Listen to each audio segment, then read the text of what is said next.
this evening. It's a pleasure being here as usual.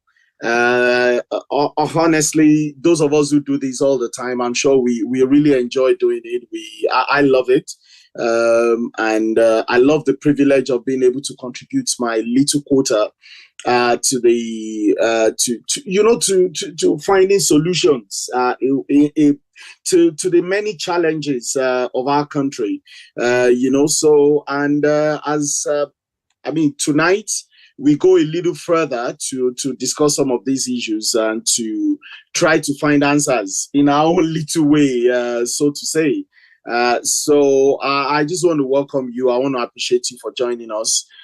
Quite a lot of things have happened in the polity, and there's so much to talk about. I'm sure you're raring to go. I am raring to go, just like you. I want us to feel free to, how do I put it? I mean, there's so many things going on, and the conversations are very varied and very wide, so to say. And it is very important that each one and every one of us does not really think of what somebody else may think. Obviously, I'm not saying we should not be sensitive to this, not be concerned about the sensibilities of each and every one of us. But you know what? I want us to feel free to say it as it is. The long and short of all I've gone round and round in circles in order to be able to give a background to this conversation. So as we go into it tonight, please say it as it is. Speak your mind. Give it the glow you want to give it. And let everyone have the benefits of what you're able to what you're able to contribute to the conversation. That's the word. That's the word. What you're able to contribute to the conversation. God bless you, everyone. So tonight, we've in the prior 2 weeks, we've had very rich conversations. I think we've had 2 unbroken Sundays of in-house conversations, and it's been a very, very wonderful one, examining the different aspects of the things that are going on in our country, Nigeria. And so now that we're at it, let's finalize it today. Well, maybe not finalize per se, but of course we're having a break for the Easter celebrations before we go back to our public one. So we're discussing the state of the nation and matters arising. So I'm just going to go straight to the point. What is hotter than what came out yesterday in the press, leaked by People's Gazette? And one must emphasize here that the People's Gazette is owned or mainly controlled by Ondei, who is a very well known obedient.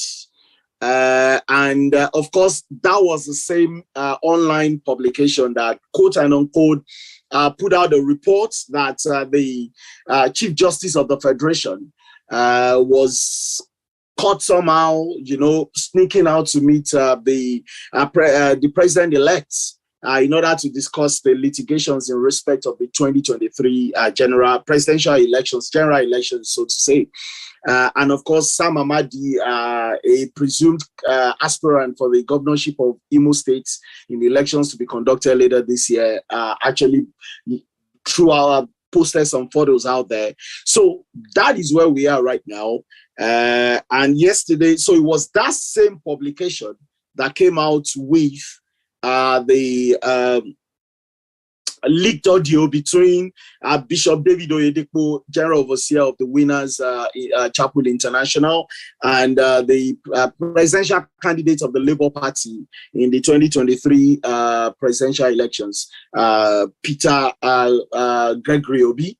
So, and it's been subjected to deepfake analysis, AI analysis, and it's been found out that actually it wasn't doctored.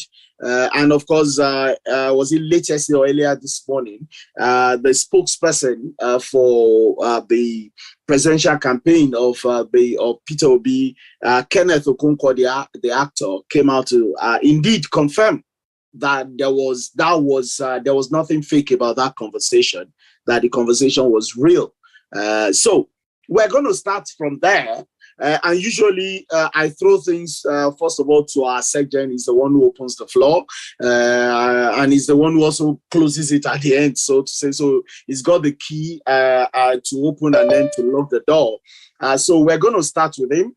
And then immediately after that, I believe Ayole will take over, and then we go to Richard's Jimo, and then Adetifa, and I believe quite a few people are in house this afternoon. So let's start with you, Mr. SecGen.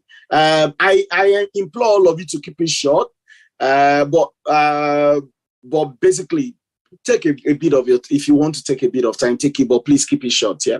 Okay. Let's start with you, Mr. SecGen. Yes, thank you so much, Mr. Convener. I want to sincerely appreciate and thank all our leaders who joined us this evening. I want to start from a different perspective and a different angle. For me, Nigeria is actually a conglomeration of dramatic personnel. And what do I mean? In the last couple of days, we've had so many dramas that were being orchestrated by political interest. You know, yesterday or day before yesterday, we saw a viral video of a man on Ibom Hair, you know, who went there and started shouting, "I don't want Achiwaju to be sworn in as the president on May 29." And the day after, we saw another leaked video, you know, the leaked audio of the conversation between Peter Obi and Bishop David Oyedepo. You know, for me, like we discussed, now that it has been confirmed by artificial intelligence, that leaked audio is real, is confirmed, it was not disjointed. But our point is simple. It is wrong of anyone to have assumed and put a political and a religious perspective to get political gains, you know. And at the same time, because we believe at this time, like we discussed last week, the election of the last presidential election was divided based on the point of politics, which is a peculiar interest of the politicians, on the side of religion, on the side of ethnicity, and also other factors that contributed to the outcome witnessed in that February 25 presidential election. But nevertheless, the question we keep asking ourselves is this. Right from the day that one of the presidential aspirants picked a Muslim person as the deputy, it is that day that the election has been polarized on the basis of religion. I want us to be frank and to be serious. You know, always and over time, all of us believe, okay, fine, the system, which we knew it was not constitutional, but because of the ethnicity and the religious diversity and sensitivity of this country, they've always believed in a Muslim and a Christian ticket, just to say, okay, fine, let's see how we are going to, you know, devise the power across the political lines or across the religious lines. But the day we had the issue of Muslim tickets, I want us to be sincere and be frank. It is from that day that we've put sentiments and religious sentiments into the presidential contest. It was after that time that people are beginning to look at, oh, if a political party could put Muslim, let me say I can put a Muslim and Christian ticket to see, okay, if I'm going to amass more votes from the Christendom, and another person will be thinking from another perspective, okay, this person is picking the deputy from this area, let me also pick a deputy, a Christian from this social perspective, so as to amass some certain vote. You know, the contest of the issue were being polarized by all the contestants, by the gladiators, based on religious perspective. Because all of them, it had to look into different perspectives, and they thought that, oh, if as a political party in APC, if I'm to pick a Christian from the north, I might not get the total vote, I might not get the massive support I'm going to get from the north. And they felt, okay, fine, we also have some Christian in the north, but they felt, okay, for us to get a large percentage of the guys and the vote from the north, let me also pick a Muslim who I also believe can command enough of respect from the north. And that was done. Even Kwakwaso, as a Muslim, picked the son of a renowned pastor from the south as his deputy. That is to say that politics as a whole, Nigerian political settings have been divided on an iota of political and religious bigotry, and that cannot be taken away from it. And now, when we now go back to the leaked video, some utterances are largely condemnable. Where you're thinking it's a religious war, we have to see how to fight this war together. We have to mobilize the Christians across all the length and breadth of the country to fight the war. It is statement that is condemnable by anybody who thinks Nigeria must not be divided on a political or religious, divide. But nevertheless, we should not forget that fact that every of the political parties also worked on the political and the ethnicity sensibility of Nigerians. To have picked probably a vice from the Muslim, or for you to have picked a vice from the Christian, that means they've given credence to the religious diversity of this country. And that will always play out in whatever we witness in February 25 presidential election. That is just my take for now. We'll come back to other issues. Thank you, sir.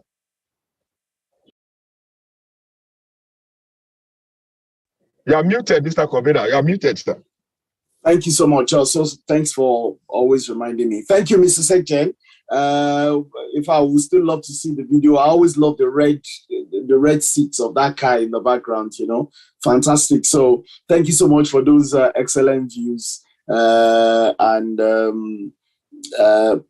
just go straight to Ayole, and we can see our Region 2 director is here with us too, even though I know he'll be leaving at some point to go and break his fast.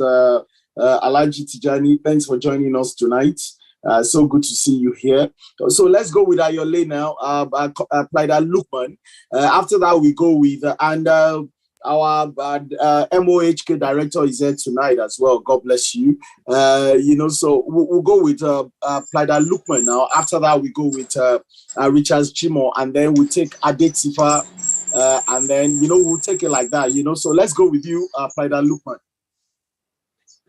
Good evening, my able convener. Good evening, everybody in the house.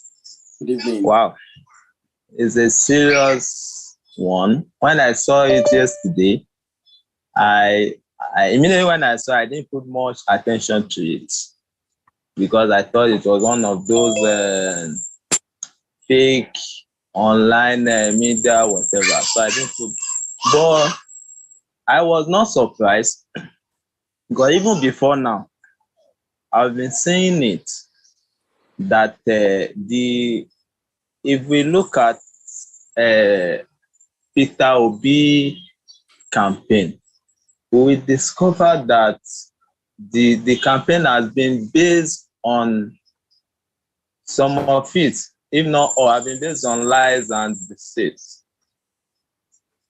You can never see any obedience that will come out and tell you, I'm supporting him because of what he has done as governor for 8 years. So they've been riding on people's emotion, and that's why we got to where we are today. My sergeant said that that is because of Muslim ticket. Maybe I need to remind him that in 1993, Bashir Tofa and Abiola was a Muslim ticket. You mean Kingibe? You mean? Yes, was a Muslim ticket in that election. And Nigeria was not this divided. But because a particular candidate has been too desperate, even with his own, just remind people, it was the most freest and fairest election in the history of Africa. Exactly. 1993 election. Thank you very much, sir. Exactly. But because of the desperation, and even his follower desperation, we all saw this now. We saw it online. We saw it on different social media. So there's no two ways about it. We saw what most of the church, what they did before and during this election. We saw churches allowing people to come and sleep overnight, even conveying them to their polling booth center. So I'm not surprised because that has been his plan. His election, his candidacy, is basically has really done a lot to our youth. I've said it before, even before now, before something like this comes up, that it has done a lot of damage to our youth and to our society. But I believe, you can deceive as many people as you like, but you cannot deceive God. You can never deceive God. That is one fact that I want us to hold tonight. And I've said it again, that many, many things will still be revealed as we go onward, because God can never be deceived. Thank you very much, sir. Thank you so much, PLIDE Lukman. I mean, this is getting interesting. In fact, I'm actually getting to see a different side of PLIDE Lukman I've never seen before. He's always been so, reserved and very agreeable to everyone. But I think he's a natural politician, so I think what brings out the best in him is actually politics. I think, doing charity work, and then and politics, because all of a sudden I'm seeing something I've never seen before. Thank you so much, PLIDE Lukman. You're appreciated. So let's go to Richard Jimo. Thank you, Governor. And I'm so glad I'm coming on the backdrop of PLIDE Lukman. And yes, you are right, Governor. It appears that this politicking thing comes to him like bread and butter. So, right. So, in my SecGen submission, he stated that. George, why are you climbing up there? I mean, when it started, what I felt within myself was this. To me, to be quite honest, you see, if not for the fact that this obedient and their principal are trying to pin themselves holier than thou, honest to God Almighty, politics is what I do as well. I see absolutely no issue in it. A politician speaks to a spiritual leader in Nigeria. That's always been the case, like forever, be it a Christian spiritual leader or a Muslim spiritual leader or even a traditionalist. Do you understand? They've always been communications. I mean, all a politician wants is vote. He can go and canvass his votes wherever he deems fit. Do you understand? So speaking to a faith leader and canvassing and requesting that he speaks to his congregation so he can garner votes from them, it's absolutely nothing. Absolutely nothing. Do you understand? But because this is a clear case of somebody coming to equity or trying to come to equity, but instead of coming with clean hands, the hands is as soiled as the person who you're accusing. Do you understand? And that's why I think Nigerians are making something out of it. But for me, it's a non-show that if a politician speaks to a spiritual leader. Absolutely, we've had political the thing which Nigerians, I don't know what's going on. Nigerians are making this 2023 political circle seem as if this is the first time election is happening in the history of Nigeria. I mean, the indices which are being thrown up in this election, it appears as if Nigeria had been the British are just leaving in this 2023. We've had election circles upon election circles upon election circles in the past. And you made mention of something last week, and to be quite honest with you, I've thought about it all week, and I've seen the hand play all week. All week. You liken this movement to the Oath Keepers in America. Governor, I've seen the hand all through this week. Because the fundamental thing which the Oath Keepers done was to A, discredit the election of November 18th, storm the Capitol on the 6th of January and claim even till tomorrow that the election was stolen. Do you understand? And that is what this movement they are preparing themselves and getting ready to do. And one thing which you didn't mention last week, and which is very evident now, is this. On the backdrop of that, their stance, you know what they do with it, Covenant? They raise money with it. This is what they've forever done in America for the past 2 years. They fundraise on that backdrop that the election was stolen, and this is what disobedient people are doing in Nigeria now. Positioning themselves to raise money both within Nigeria and outside Nigeria, claiming that their mandate was stolen. And therefore, people should donate to their cause. So don't be surprised that even after the swearing in of May 29, this show must go on. This show must go, and it's so sad. It's so sad. Comrade Ayole gave a beautiful analysis last week. He said, look, the Tinubu strategy was very clear. The man didn't go out to win all states of Nigeria. He just done his political calculation. I need 25% out of 24 states. If I get that, I've got the keys to Aso Rock. And that's what he worked on. It's called conditioning management. I'll give you a good example of that. You see the England rugby team. The England rugby team. I was watching one of the analysis. What they said was, the rugby match is 80 minutes. Do you understand? They would train actively. They would train efficiently to be able to play that contact sport judiciously for 55 minutes. That's what they train for. They condition themselves to play efficiently for 55 minutes.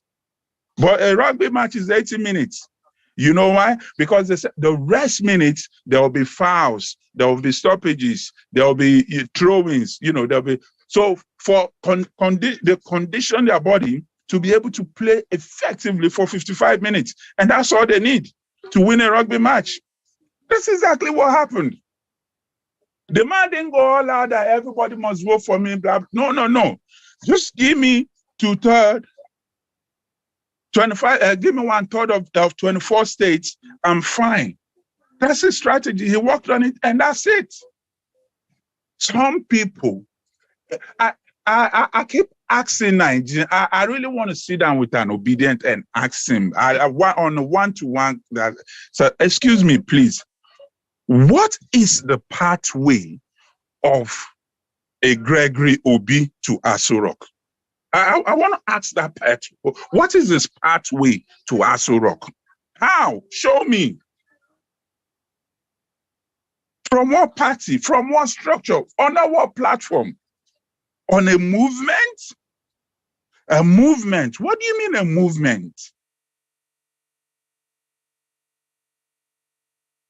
So, you see, I don't have any issue with this Bishop Oyedepo.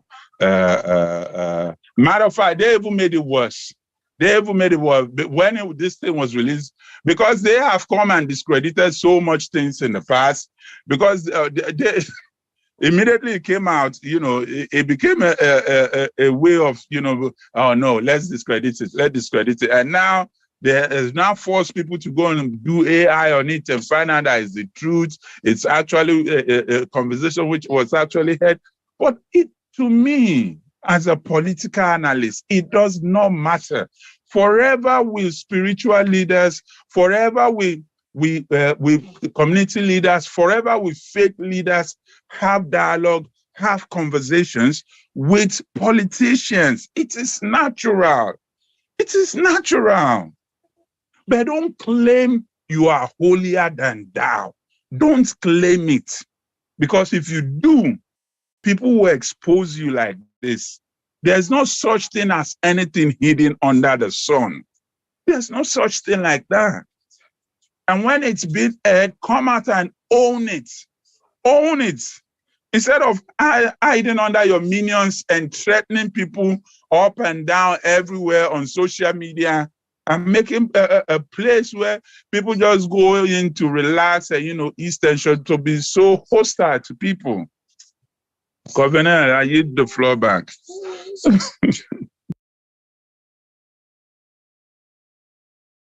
So much for that. I want everybody to finish having their first slots before I actually read out the chat. Well, there's only one for now. That's from PLIDE Fayemi. So now let's go to I believe Adetifa. I think Buki has dropped out. Yeah, let's go to PLIDE Adetifa. Then after that, we have I want Region 2 Director to go last on this slot. So after PLIDE Adetifa, we'll go for Jeremiah, and then we go to Alhaji Tijani. So Adetifa, let's get your take on this.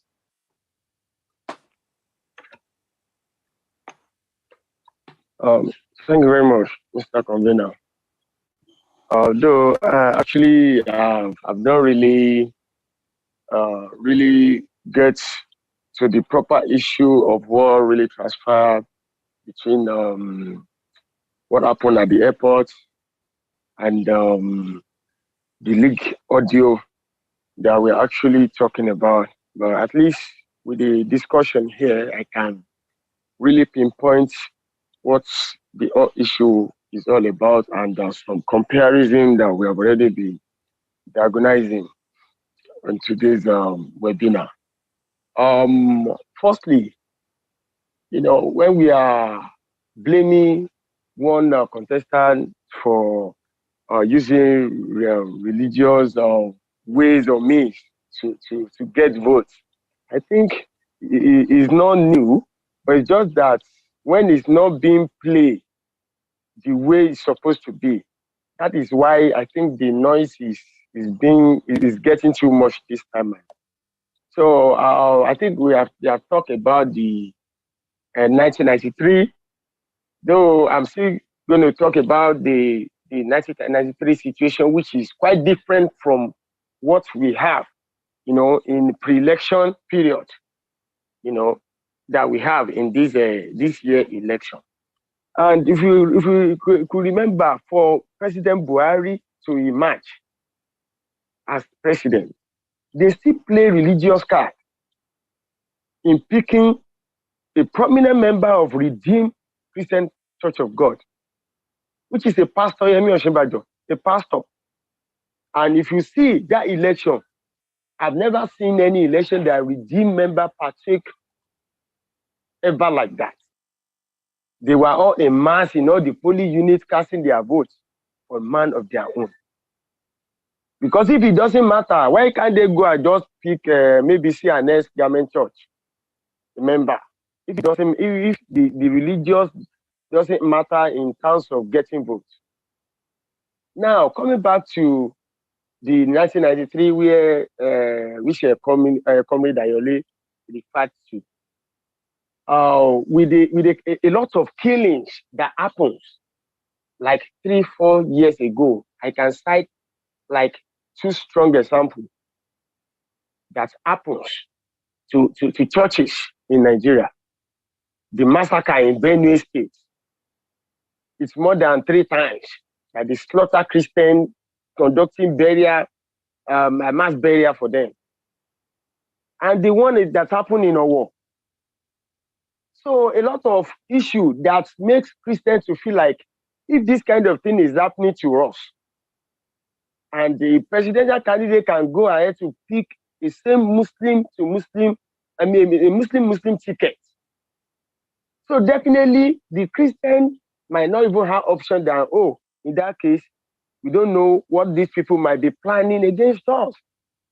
Let's try to come together and try to put a vote behind somebody that we believe that it can really fight for us in terms of any kind of issue, maybe any kind of attack, what you talking. So that's why I said it's everybody that play religious card in this politics era. Both Ashiwaju, both Obi.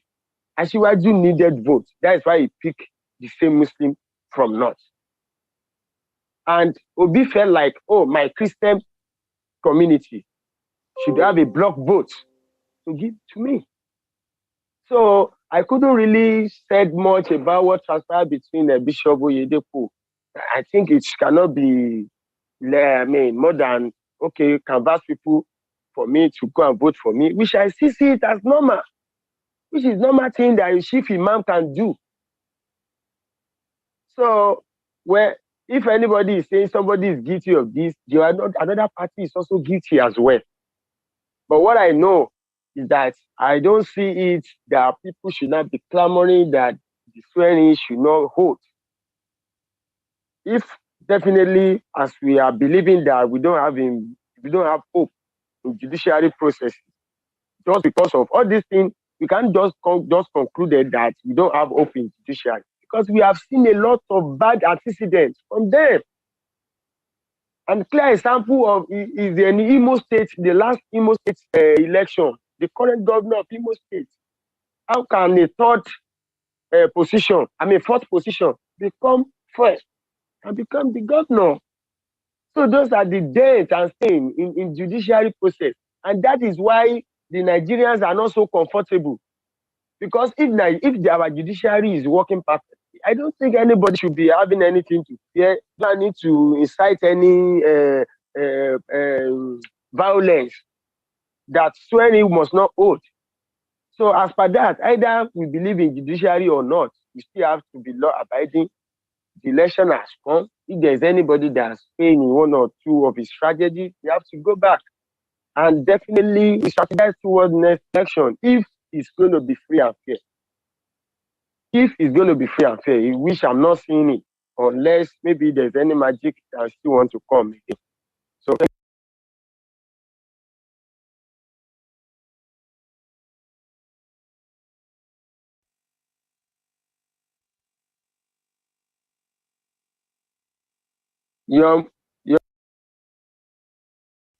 Thank you so much, PLIDE Ichibo, and you've always been very forthright with your views, and you've taken things down another route or route, as the Americans will call it. So well done. Thank you so much. So let's get to Jeremiah. PLIDE Jeremiah, what are your views on this?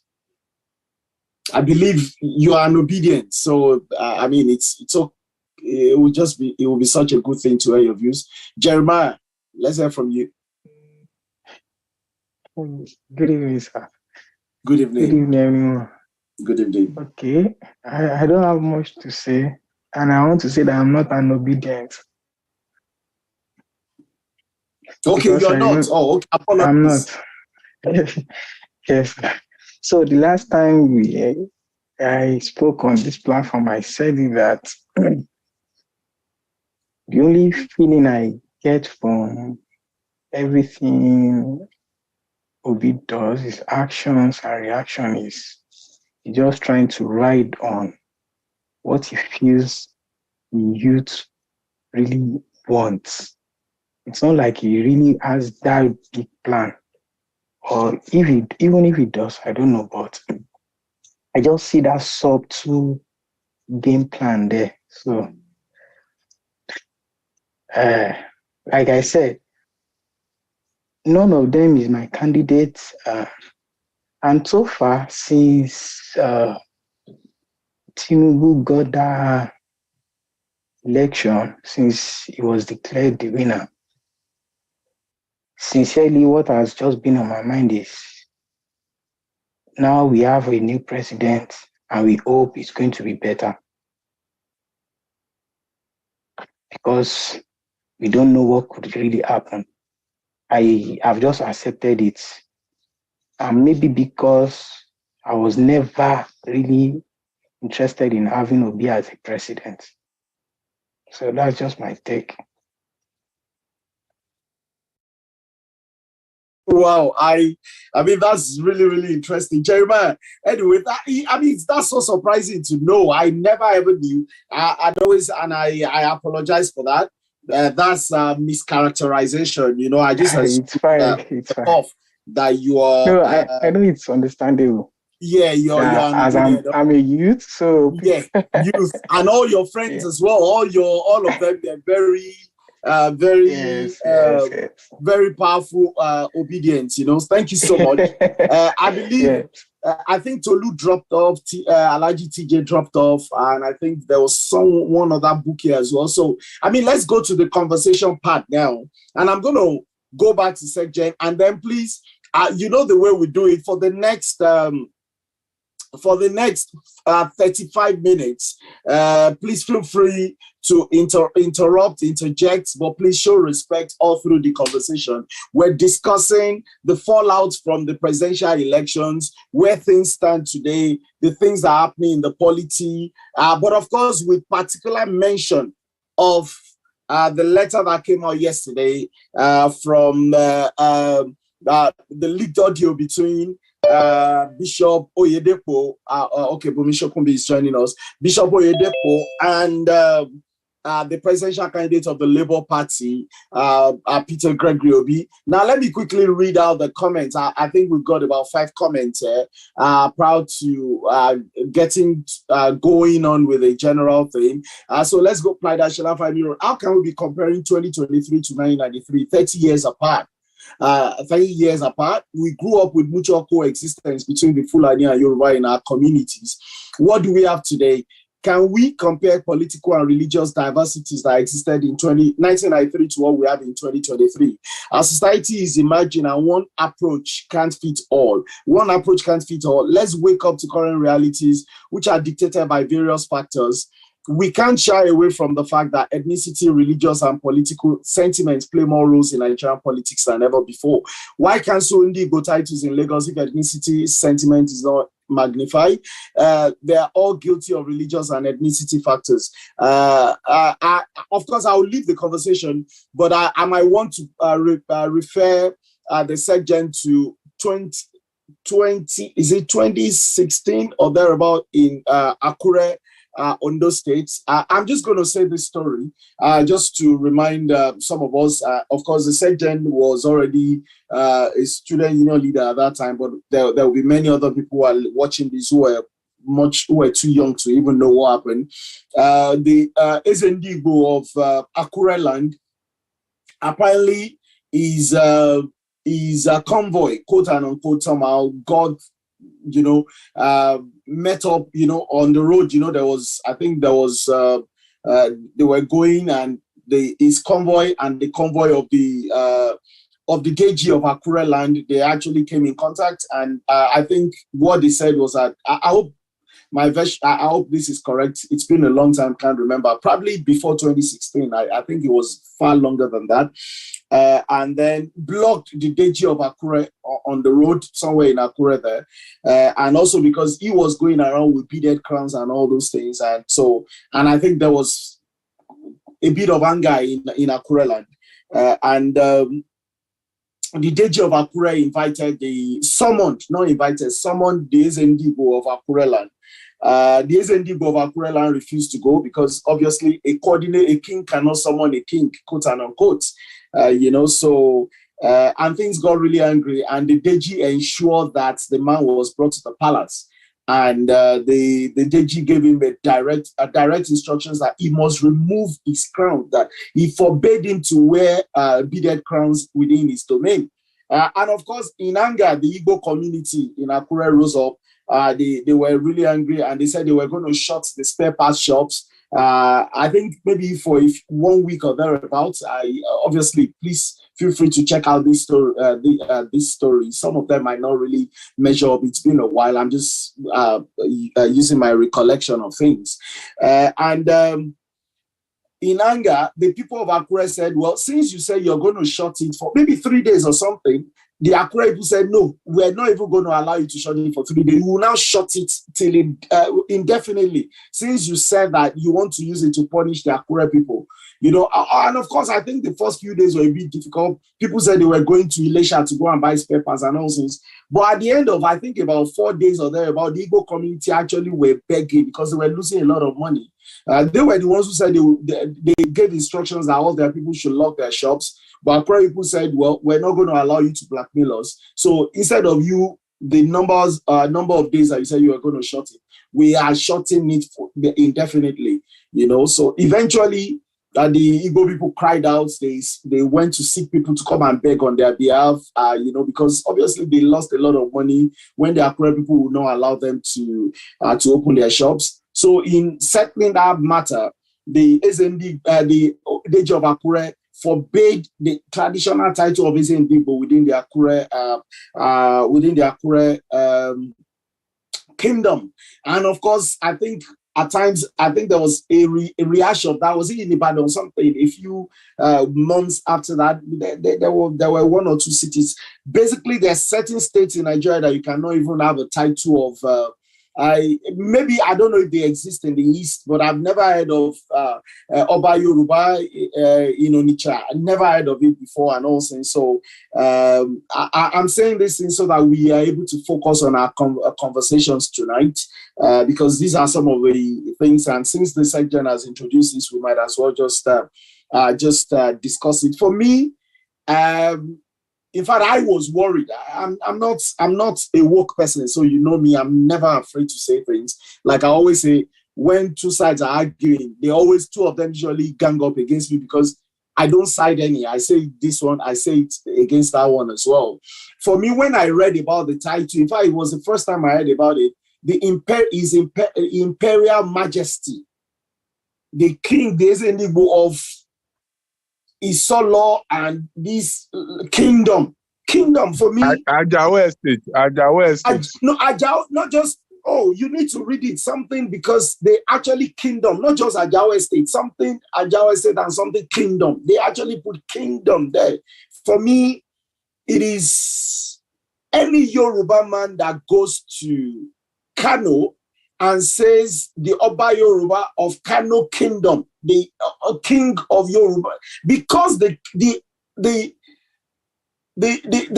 king of Kano, well, there are five of them now, but the emir of Kano is the king of every Yoruba in Kano as well.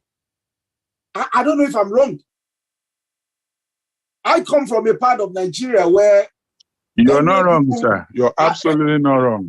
I grew up, whenever I went to visit my grandmother and my grandparents back in our hometowns, my father's hometown, my mother's hometown, there were 3 words I used to hear a lot growing up. I used to hear Isobo a lot. I never knew the meaning of Isobo, but I used to hear Isobo. There were certain people they called Isobo. There were Ibera people, and there were Agatu people, Benue people. Those ones do a lot. They always did a lot of farming. I never for once heard them have a king, the king of Igberas or the king, because the king of my town is the king. If the king of my town suddenly says he's only the king of all natives, that those who have come from outside to build there, they're not his subjects, then that king has to be removed. So I'm just worried that maybe there's something I'm not getting here, because the Obi of Onitsha, my former chairman in Diamond Bank, the Obi of Onitsha, Igwe Achebe, is the king of every Igbo, every Yoruba, every Hausa in Onitsha land. Every resident of Onitsha land, they are subject to the rule of His Royal Majesty, the Obi of Onitsha. I'm just going to leave the conversation for all of us. So let me read this. Ashwaji is a smart politician. This PLIDE Transformational. I give it to him any day, and nobody can take away his strategic arsenal and decisive approach. He merited the victory because he worked assiduously for it. Please, if anyone has better information on the Akure matter that I spoke about, please feel free to elucidate on it so that it doesn't appear like I've given wrong information. I believe there might have been 1 or 2 aspects of it that are not totally correct. So, and this is part of no, Governor, I'm coming.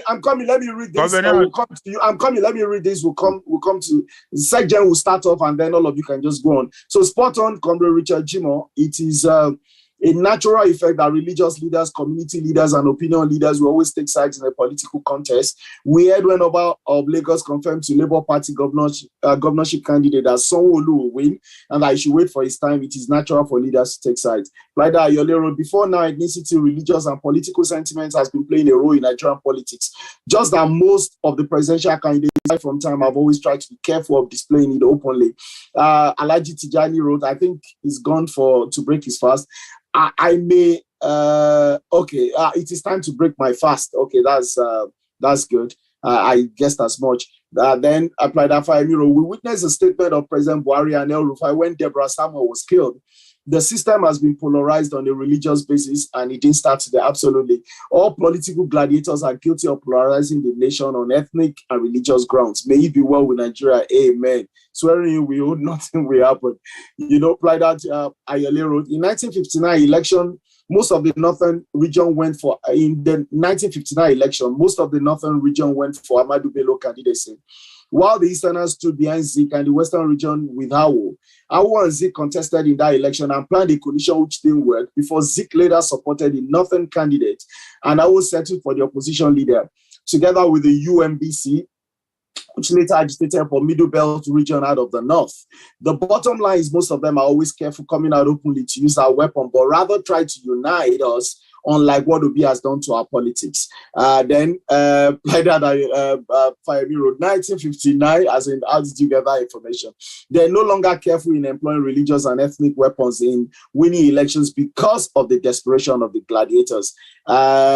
Please, just so that I can catch up, you're posting more as I'm reading. Let's just leave it for, please, so that I can let you do the conversations. PLIDE Ayole again, that's to tell you ethnicity, religious, and political sentiment is not new in Nigerian politics. Remember, I cited 1993 Muslim ticket as well. Obi messed things up this time around by using that as a weapon openly to get sympathy votes, which he did. As PLIDE Fayemi wrote, conveners are they just waking up to those titles that have existed over the ages? Absolutely correct. Why now? Why a few weeks after the electoral muzzle rustling between Igbo and Yorubas in Lagos? Timing is key in policy implementation. You're actually talking about the reaction. You're not talking, the science says each reaction talks about equal and opposite reactions, so you would not say you've not noticed that I've been rude all along, but the day I slap you, you take a bit more notice of me. Is that correct? But you know what? Let me leave that to the conversation. Let me not jump in. I wish I could be part of the conversation because there's certain things I can actually say on this. We must. You can take the lead. You can take the lead. No, I won't take the lead. I'll let you go. No. I am just supposed to be the moderator on this. So let me let you go. I know Richard Jimo has been wanting to talk to Richard Jimo. Immediately second. Don't forget, this is the conversation part. So for the next 35 minutes, please feel free to interrupt one another. Go in, say what you want to say, respectfully. Thank you. I'll mute myself. You probably, except I have to jump in if it becomes too rowdy. You probably won't hear my voice again until quarter to 8. Over to you, Mr. Sergeant. Yes, thank you so much, Mr. Convener. And I want to sincerely appreciate PLIDE who joined this interesting section this evening. From my perspective, like I restated earlier before, I also want to state it again.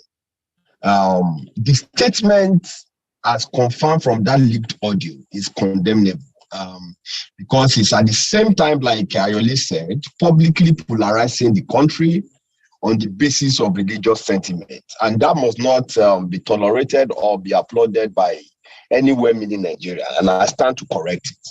But at the same time, too, when I also listen to the submission by Richard Jimo, which is the fundamental fact, every opinion leaders, key stakeholders, political leaders, religious leaders, and the community leaders, we at one time or the other take sides in a sensitive political context like the one we recently witnessed in February 2023. It was just because we saw the video. We saw the leaked audio between Oyedepo.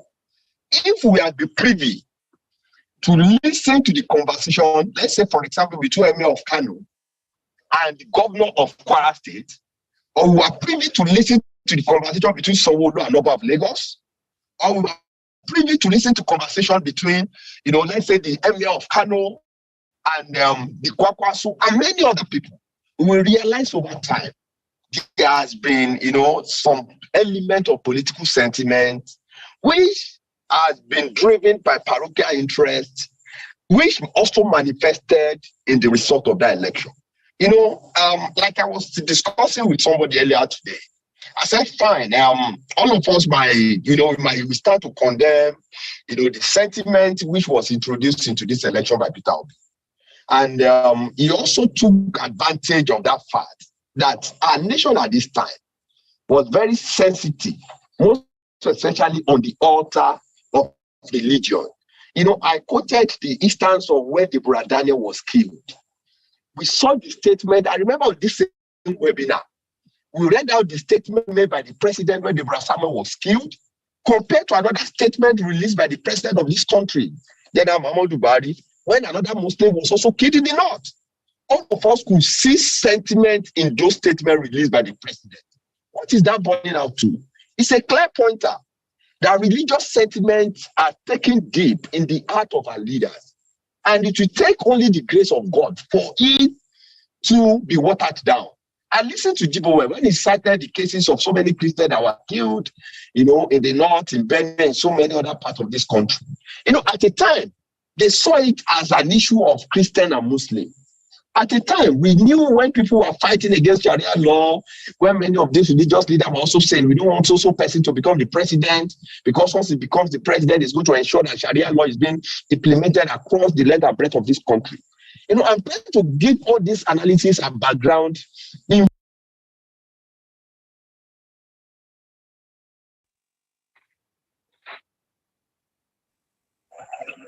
Is there a problem? to point all that to confirm that religious sentiment has eaten deep into our electoral polity, and it's not going to go away today. The issue and what transpired, like Mr. Dimo said, which I also supported, is it has come to stay. All of them at one point or the other, they always have sides, and they will support their side in an election. It is a fundamental fact.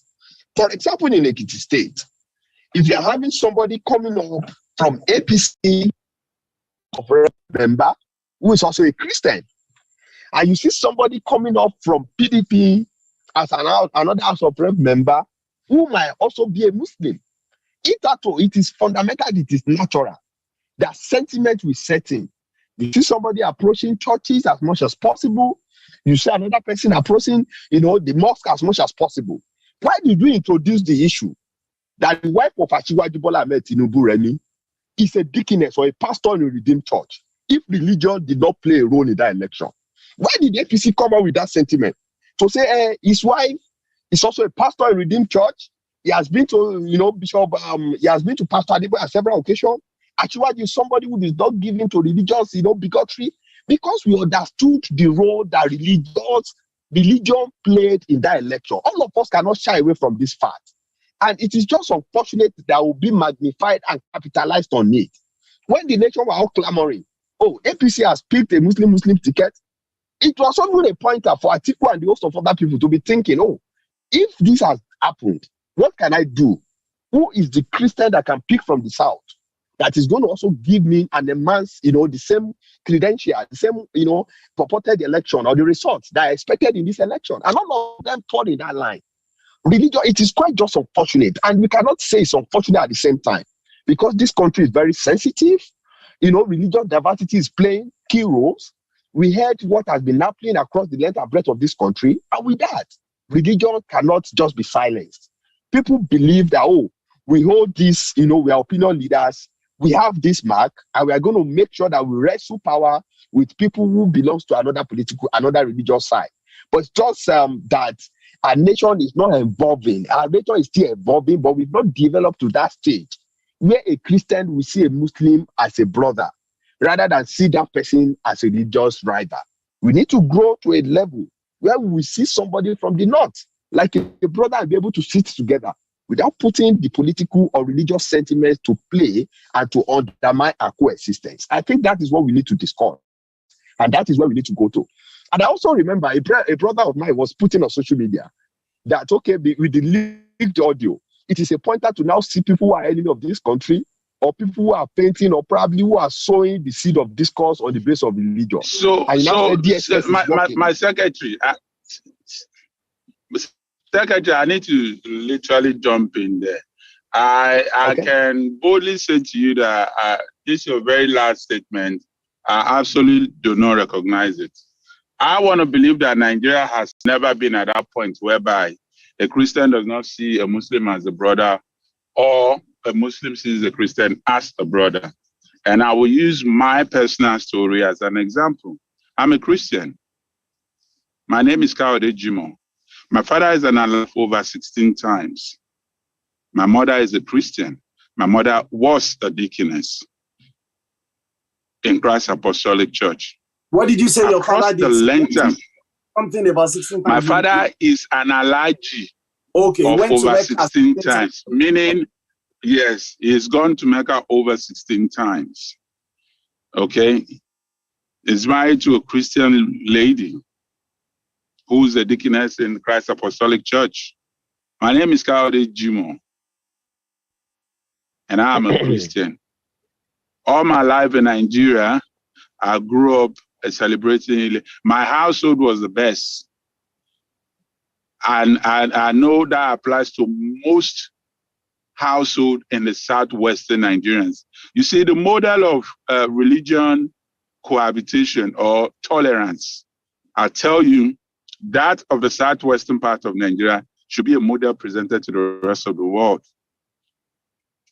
In my state, Kwara State, although it's believed to be dominated by Muslims, but I can guarantee you in every family it should have been more than 40. No, I was actually waiting for Chajimo to finish his submission. I was actually waiting for you to finish your submission. I had a recent experience in my community few weeks ago.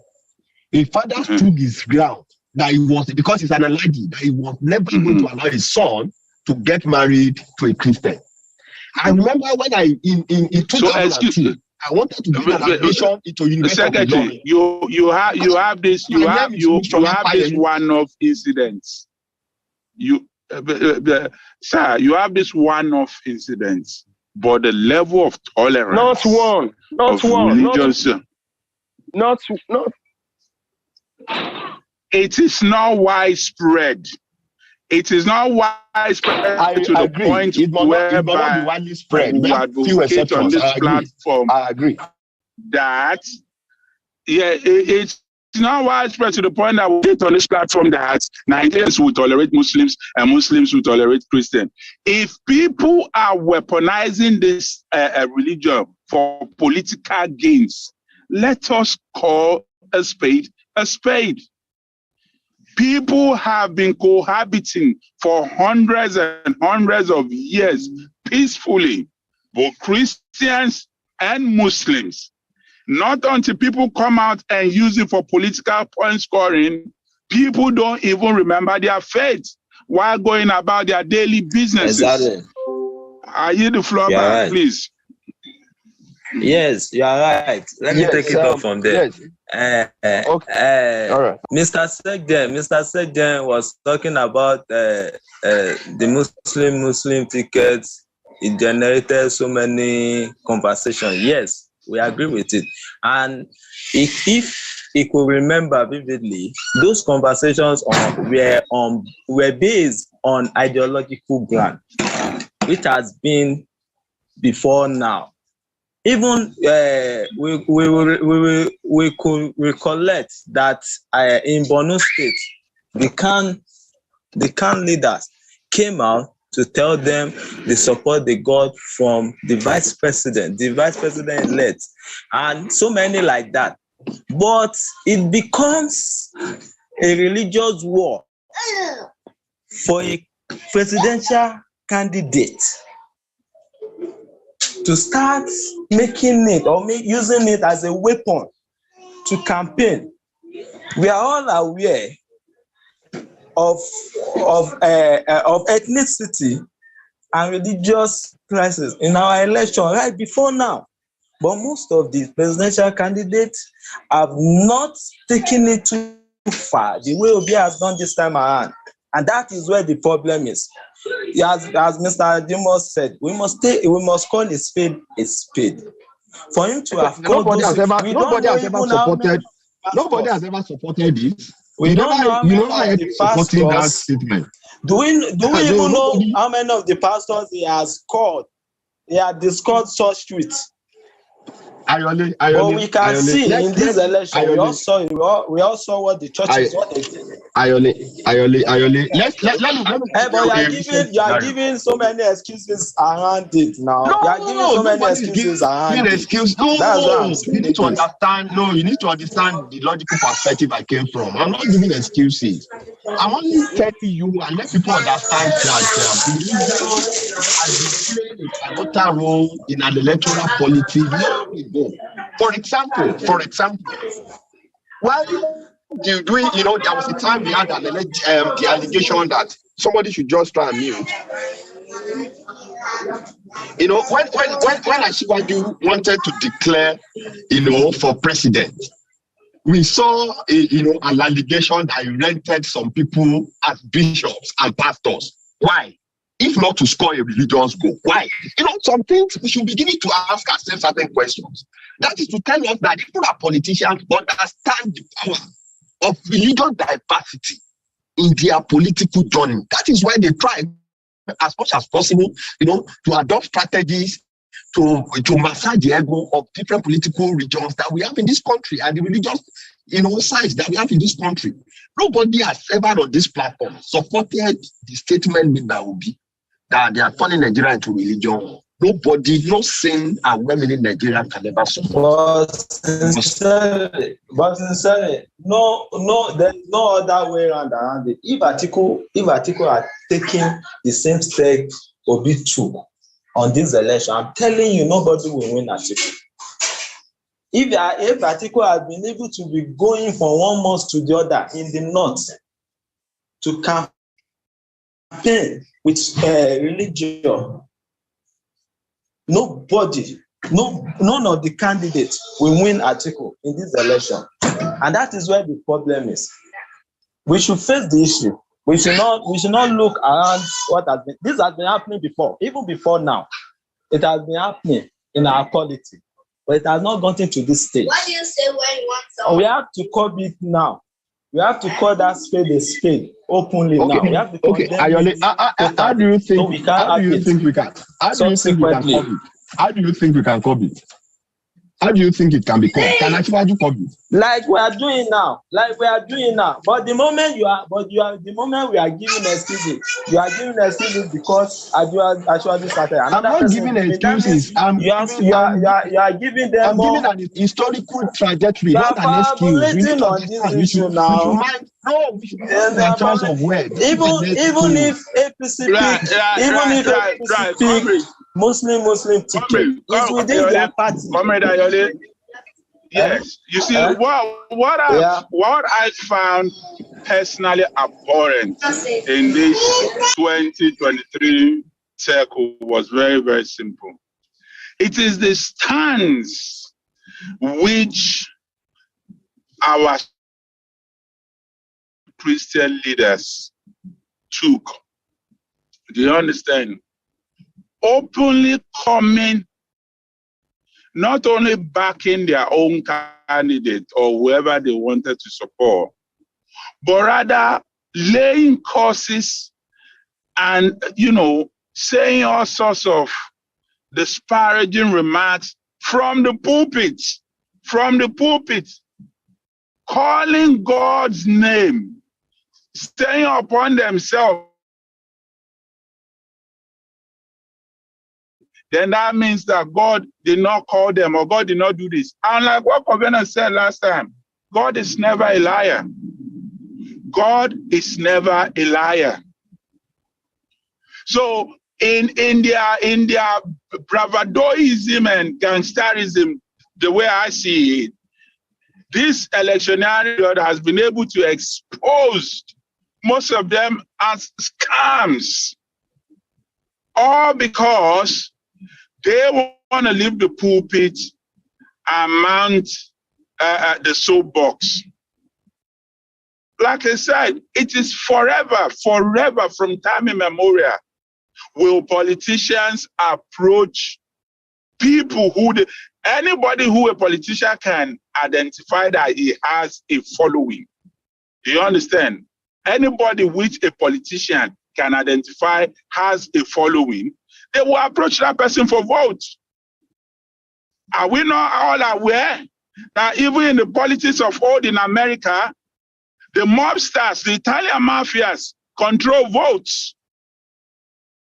The Italian mafias control votes. The mobsters, those who are not even seen, they remain unseen, they remain the underworld. But because they have those who they control, politicians will go to bed with them just to garner votes. And like I repeat, it is not a new thing and it is not an issue to me personally.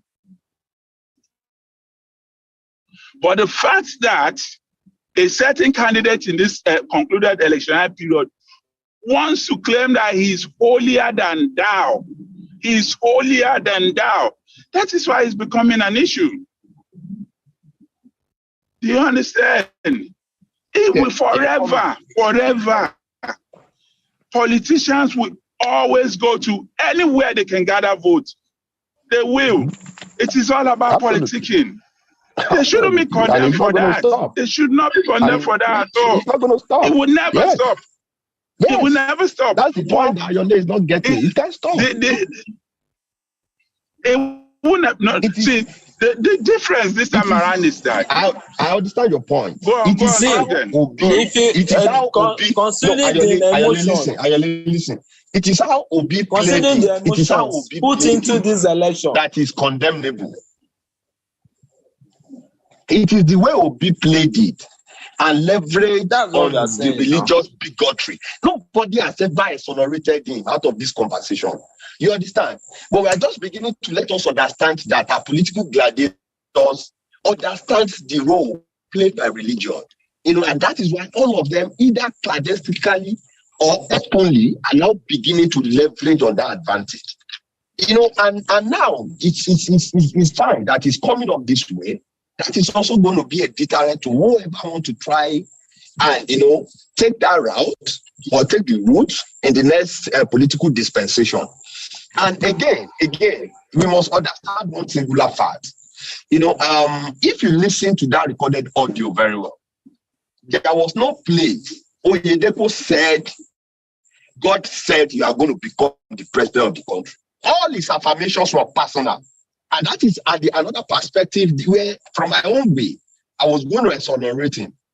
There was no way in that conversation he said, God told me, or I can see, and as God lived, or God said you are going to be the president. If he had said that, automatically yes, at that time, just that yes, you are right. But Richard Juma is referring to other pastors, not particularly. No, I know. Many of them said it. I have so many other pastors that even came to the pulpit saying, "Oh, I want everybody to show their voter's card. As for me and my family, we are obedient, and we are going to vote for Obi." You understand? So some of them openly came out openly to pitch their tent. But Commissioner, that is never a crime. That is never a crime. As for me and my family, we are obedient. We are voting. It's never a crime. You can even say, my church, if you believe in me, and if you see me as your daddy Gio, vote obedient. It's all well and good. It's not a crime. It becomes a crime, or it becomes something abhorrent when they don't take it to another level and say what you said, Babu Yedipodi, you say, and say, God has said it is so and so person that will be the next president. I don't know how God will do it, but it's that person who God said is going. I was revealed. I was shown. This person is going to be if this person does not be the next president, don't call me a man of God. Come on, people. Come on. oh, this person does not come with us. We are a Christian population in Nigeria. Therefore, he has taken a Muslim. With we Christians in this country, we are under threat. Therefore, this, therefore that. Come on, this needs to stop.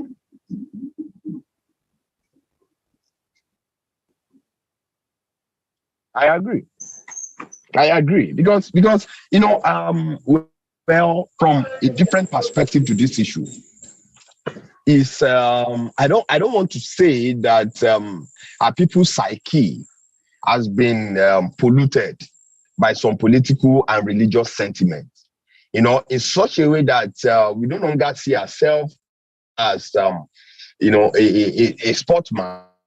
I mean, in terms of nation building and nation development, but we now allow our political affiliation to becloud a sense of objectivity. You know, some sense of some circle of people now are beginning to push. Okay, I'm listening. Ayole, you wanted to say something? Do we even realize that that is why most of these obedience till date are still that the election was rigged, that Obi is the rightful winner of that election because you know the role religious played. They are jokers. You know, like religious said. Yes, you know the way some people take religion. They believe that prophecy must come to pass, that prophecy is real. Most of them, some of them are still saying it. If we go to social media, you see some of them saying,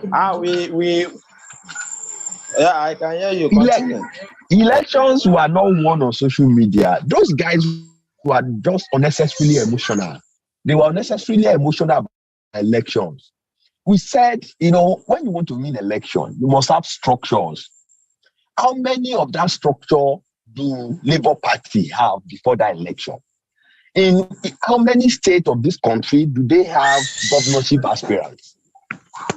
How many senatorial aspirants do they have across the country? I wonder. How many party agents do they have accredited by INEC? There are certain how many agents do they even have? Yes, how many agents? That is the basis. Across the country. No. So for me, I've never attended do they have? Even in my widest imagination, I believe that Obi was going to win that election. It's not possible. If it was not Asiwaju, it was going to be Atiku. Obi from where to where. You know, it was just a product of a thought force. You know, he tried as much as possible to manage your people's emotions. And realize at this time that people are clamoring against Muslim tickets. And also PDP, you know, 16 years of misrule in the country. This is an opportunity for him to go to another party and leverage on EndSARS struggle as a movement and for people to see him as a messiah. I've questioned his credibility on this platform on several occasions. Now, what's changed in Obi, who was in PDP 4-5 months before and crossed the Labour Party, is cross-carpeting a symbol of, you know, an angelic wash on a politician. So if I move from APC today and I go to LZ, does that make me an angel? If I go from PDP today and I go to ZC, does that make me an angel? I said to me, Obi is never an angel and can never be an angel. This man 4 years ago. Cross-carpeting is a messianic symbol. It's messianic. To cross-carpet in Nigeria. Honestly, these people are just jokers. They are just jokers. It's too funny. Honestly. It's funny to me. You see, that was the question. That is the question which I asked Commissioner. I said, where is the path? Where is Obi's path to Asuro? I want a seasoned, obedient analyst to come and show me that path which Obi had in mind to get to Aso Rock. Now, instead of them now to now sit down and say, okay, the elections have come and gone. Let us take stock. What went wrong? Do we still want to keep this movement? Let us prepare for the next 4 years. You're busy acting like the oath keepers in America, trying to discredit the whole process itself and all the actions. Now, a matter of fact, they've not even left it to INEC only now. Their next focus now is they want to discredit the judicial arm, of the state. Yeah. preparing their minds now that regardless of whatever outcome, if the outcome does not favor them, then they want to turn around and say, I thought we've told you so. These people will be biased against us. Therefore, that is why they've not declared our candidate winner. Who does that? Who does that if you are not cut from the same cloth as the oath keepers in America? Who to their dying days will still believe that a Donald Trump lost the election? Won the election in America. No matter how you want to analyze it, emotional. do you understand? And now they are taking it further. If their emotion has stopped and ended on the platform of social media, that will be okay. Now they are threatening people. They are threatening people to go to people's livelihood. If you don't support our candidate, we'll take you down. If you don't support our candidate, we'll deal with you. Since that's when? what we are saying. Even look at that thing. That thing on openly, openly. On channel. Yes. On channel. Can you imagine that? And a subversion of a political process, openly calling for people to come and usurp the act of democracy. And that man is still walking on the streets of Nigeria. How is his own case different from the case of Ajawa Estate? How is his own case different from the case of Ajawa Estate? You're calling for an insurrection?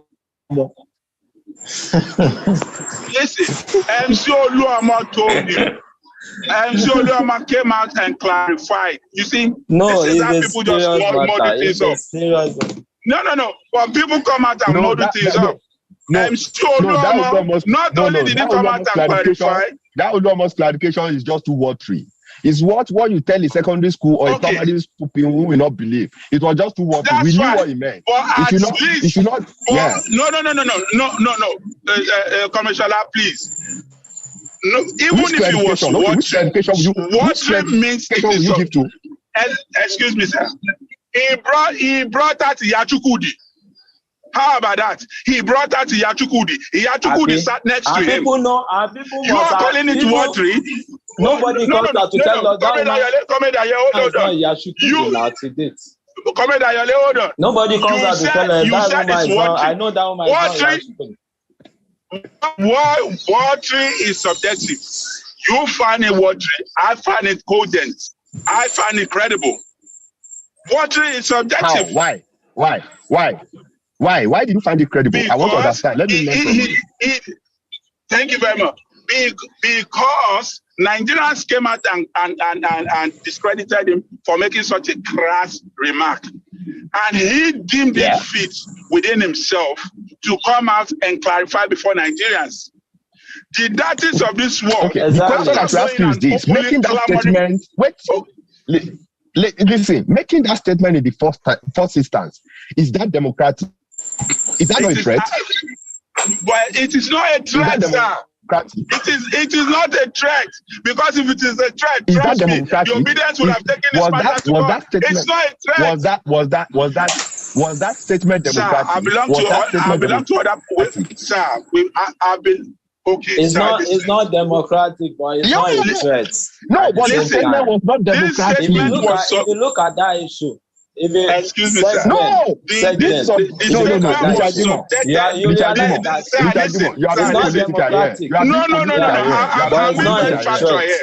I'm being factual here, and I'm taking out emotions. I'm literally taking out emotions. Was that statement? But that's what I'm saying. Was that if you're not listen to the statement. I'll say it in Yoruba, and then we'll say it in English.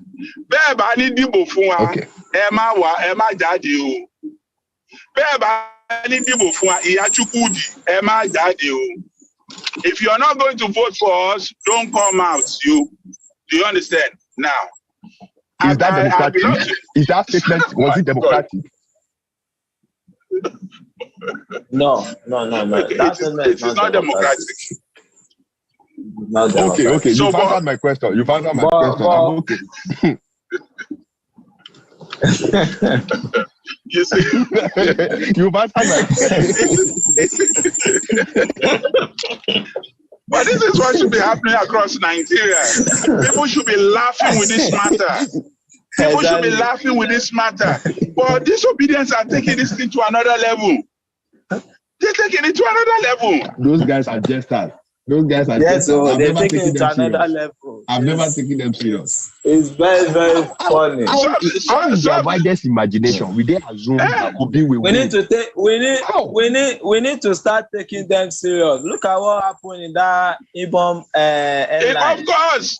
Ibom hair. We don't know what would happen again tomorrow. Are you not listening? No. We need to start taking them serious. I said on Twitter this morning already. They said what did you say? Support Tinubu. They said any supporter of Tinubu that lives in the diaspora, they are coming for them.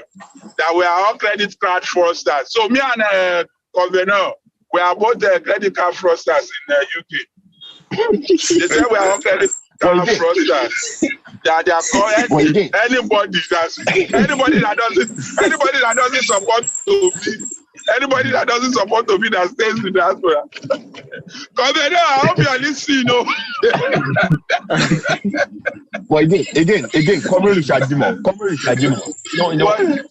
Like the scenario that happened in that for us to be factual, for us to be fair, for us to be on the side of justice and posterity, it is normal for us to demand from Ibom Air Management the identity of that man. That man cannot board an aircraft with a NEPA bill. That man will not board an aircraft. His identity is on social media. Ubi Ajanabi, what his name is. They said it's APC that planted him. That is what the Ubi guys are saying on the party guys are saying. Yes. They said it's APC that planted him. They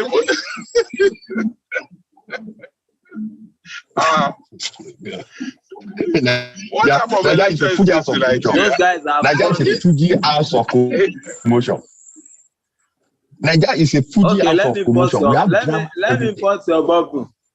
Second, let me put your bubble. Do you know that prior to the governorship election, after the Obinna had won that presidential election in Lagos State, a particular Igbo guy told me that by next governorship election, when they immediately after their victory, that he will transfer me from Alausa to Epe, that we go far distance. It's an Igbo guy. I was just laughing. So those guys, I don't understand them. Is that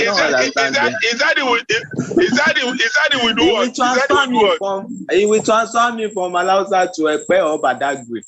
That we go to far distance because I'm supporting Tinubu. Somebody came out on Twitter and said he said in his office in Abuja that after this election, people are not talking to each other again. Like in offices, people are not talking to each other. I'm like, wow. Is it this bad? Oh yeah. Yeah, it's that bad. Too much emotions on this election. An employer who is from an organization I want to disclose sacked an employee because of political indifference. Yes, because it was a claim that employee is a card-carrying member of a particular political party, and every agreement, every conversation they had in the office, the guy always supports one of the popular presidential aspirants. And because of that, the guy was sacked. He was sacked. That is beginning to, infiltrate and change the mindset of the other employees. And they sacked him. My point is this, away from the fact that these guys were intolerant, they were rude, they were unnecessarily aggressive. I also looked at it from a different perspective. Seriously. I gave them some kudos. The kudos I gave them is they were also able to a large extent change the political narrative in our country. Exactly. They also made a point. They made a point to our political narrators for them to be aware. They messed everything up. Yeah. They messed it up. Yes, they made a point. They They made a should point that citizens must not be disregarded going forward. Taken for They also made a granted. point Yeah. that Must not be taken for granted. Yeah. they made that point. It's just because the way they are going about it that is too harsh for a political system like our country. You've made your point. You've made your point. That's okay. And go and prepare for next 4 years. Yes, exactly. Go and re-strategize. What this person will do is this political circle. The one thing which you were accused of was that you guys don't have structure. Take this next 4 years, go and build your structure, and come back in 2027. Yeah, please, I have something to say. Simple. I have something to say. Please go ahead. And the funniest thing about them was the way they're shaking out. I was expecting them. I think during the Jeremiah is trying to say something, but I was expecting them to take over the whole East. So Jeremiah, go ahead. Yeah, you should jump in, Jeremiah. Jump in. So yeah, I really appreciate everything that's been said. I'm gaining a lot. So one thing I just want to buttress is from my discussion with someone, even in our platform, I said the problem is Nigerians generally, we are the type of people that act emotionally. And there's this saying that whatever your father or your mother does, whatever a parent does, the children will do times two. So, and this is really reflecting in the way the youth are acting. How many youth, when you call them, okay, can you tell us why you are picking Obi? The kind of response they will give you will be the emotional type. How do I mean? The generic response will be, those people, they are old. We need a new person. Why do you need a new person? Is it because they are old, they can't do it, or this new person can do it better? The people, they are old. So we try to act on emotion, and that is why this particular candidate saw it. And if you should look at it, it might look trivial, but look at the way he talks in all his talk shows. I call it talk shows. He talks emotionally. These people, they have done this. They did. That's how he does. He's going to catch the youth. That guy. Yes. That guy is a fraudster. Yes. He's a fraudster. And he's leveraging on it. Come here, you will kill me today. Come here, Jerry, carry on. I'm enjoying you so much. So that's just what I feel. And like I said, in fact, the aftermath of this election is even making me to believe more in Tinubu now. Sincerely, I remember the last time we had this meeting, I said that I even prefer not to vote for anybody. That me not voting for anybody is better. That I will feel I've wasted my vote if I vote for someone I feel, okay, this is just better. And then later it does the opposite. That I feel I've wasted my vote that way. But if I don't vote for anybody and whoever comes in does rubbish, I know that at least I did not vote for him. So I think we need to learn more. Most of our youth don't even read. Do you make research about this person? Have you gone to the history? What has this person done before? What are the very deep political history of this person? Nothing. They just say, they said he did well in Abia. What did he do? They can't say anything. Anambra, sorry. What did he do there? They can't say. Those guys don't understand history.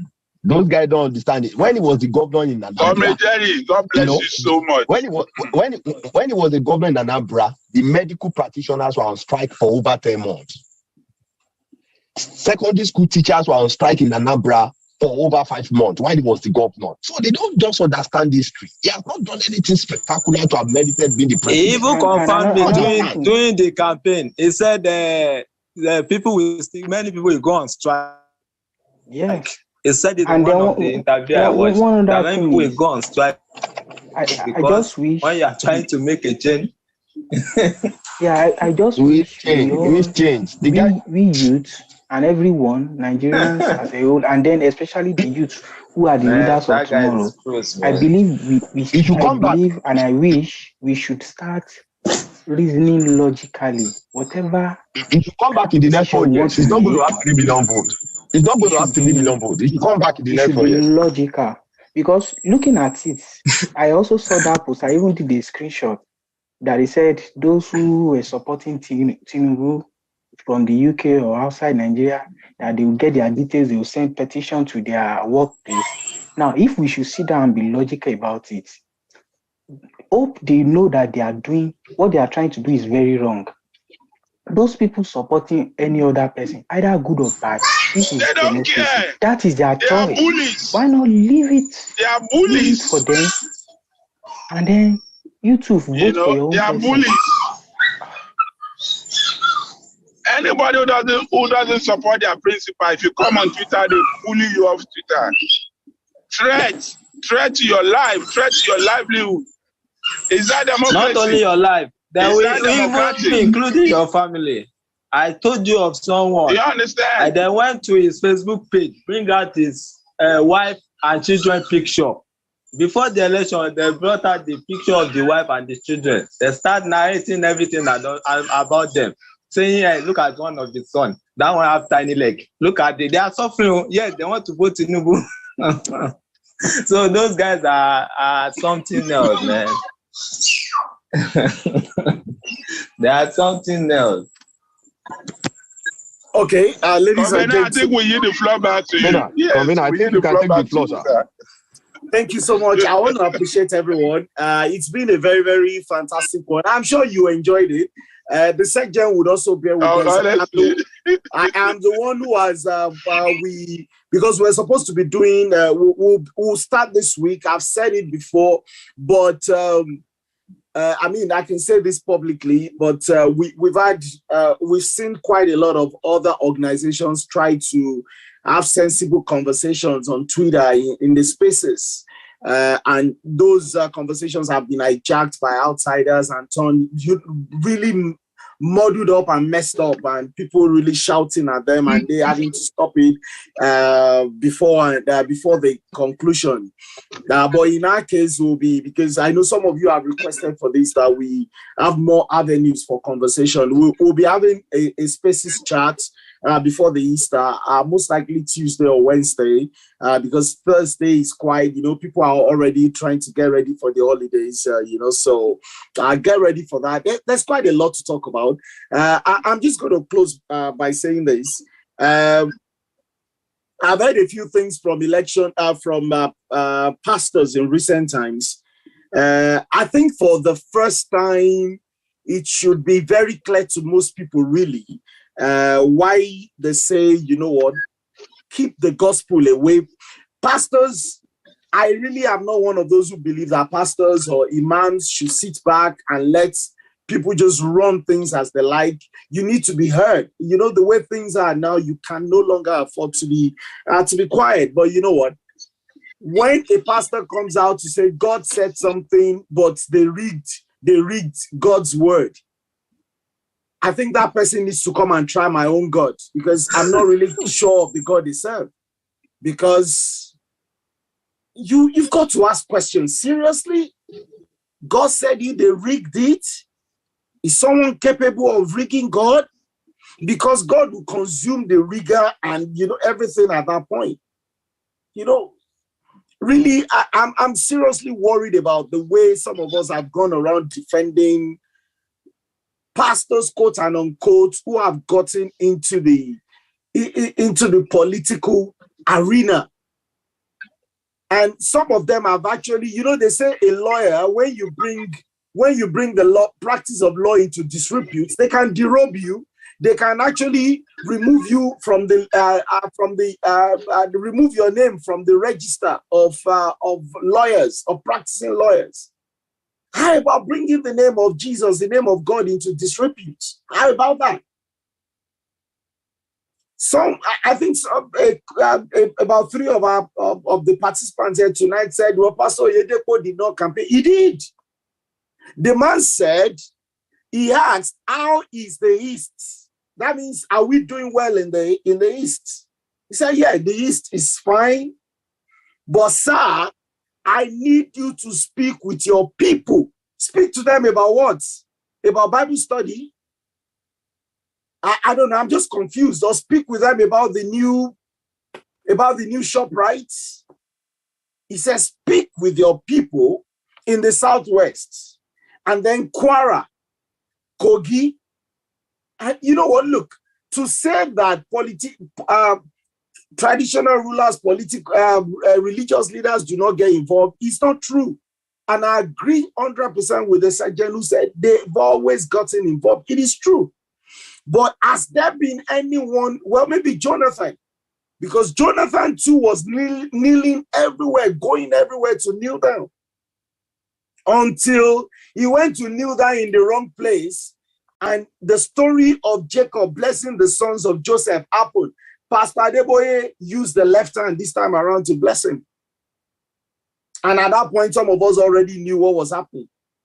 The question is, Pastor Adeboye is not a man of God. The question is, the pastor of the house on the rock, who was being pressured to actually speak for one side of the divide. And the man said no. I mean, we should be learning to call things as they are. You know, when you use your pulpit, because I go to church and I am campaigning for PLIDE Transformational to be senator of Ekiti North, for example.